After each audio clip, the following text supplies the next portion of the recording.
उत्तर प्रदेश में 10 विधानसभा सीटों पर उपचुनाव की तैयारियों के बीच समाजवादी पार्टी के राष्ट्रीय अध्यक्ष और कन्नौज सांसद अखिलेश यादव ने डिप्टी सीएम केशव प्रसाद मौर्य को एक बार फिर आड़े हाथों लिया है।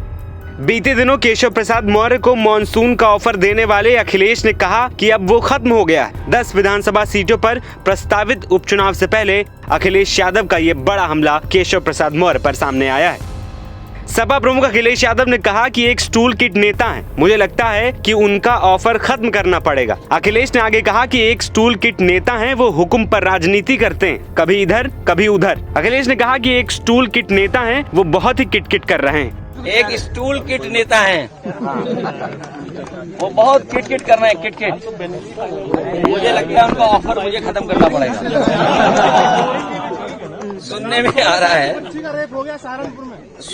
रहा है कि जो स्टूल किट मंत्री हैं ये उधार पे बैठे हुए हैं, उन्हें हुक्म मिलता है तो कभी इधर कभी उधर, कभी उधर कभी इधर। कम से कम इन्हें कास्ट सेंसस की बात करनी चाहिए, जाति जनगणना की बात करनी चाहिए, और जो आरक्षण खत्म हो रहा है उसके बारे में बात करना चाहिए। वहीं जनेश्वर मिश्र पार्क पहुंचे अखिलेश ने केंद्र सरकार में मंत्री अनुप्रिया पटेल पर भी तंज कसा। अखिलेश ने कहा कि एक मंत्री जी चिल्ला रही हैं कि आरक्षण खत्म हो गया है। अभी सुनने में आ रहा है एक मंत्री जी चिल्ला रही हैं कि आरक्षण खत्म हो गया।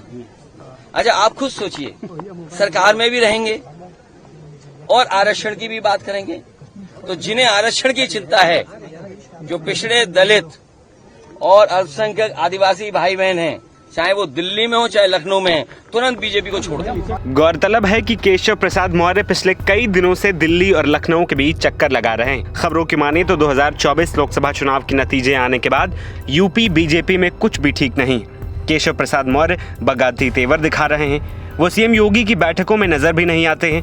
हालांकि कुछ राजनीतिक जानकारों ने इन अफवाहों को गलत करार दिया है। उनका मानना है कि केशव प्रसाद मौर्य को बीजेपी में कोई बड़ी जिम्मेदारी मिल सकती है। 2027 में होने वाले यूपी विधानसभा चुनाव से पहले बीजेपी उन्हें प्रदेश अध्यक्ष नियुक्त कर सकती है। तो दूसरी ओर अपना दल की सांसद अनुप्रिया पटेल आरक्षण और नजूल विधेयक के मुद्दे पर योगी सरकार के खिलाफ बागी तेवर दिखा रही हैं। इसका फायदा उठाने में सपा मुखिया अखिलेश यादव बिल्कुल भी पीछे नहीं दिखाई दे रहे हैं और बखूबी हमले कर रहे हैं। वहीं अखिलेश यादव सोमवार को जनेश्वर मिश्र के जन्मदिन के मौके पर जनेश्वर मिश्र पार्क पहुंचे थे। समाजवादी पार्टी कार्यकर्ता बड़े धूमधाम से जनेश्वर का जन्मदिन मना रहे हैं। इसके जरिए अखिलेश यादव और समाजवादी पार्टी जाहिर है कि ब्राह्मण वोटरों को अपने पक्ष में साधने की कोशिश कर रही है। एनबीटी ऑनलाइन की रिपोर्ट।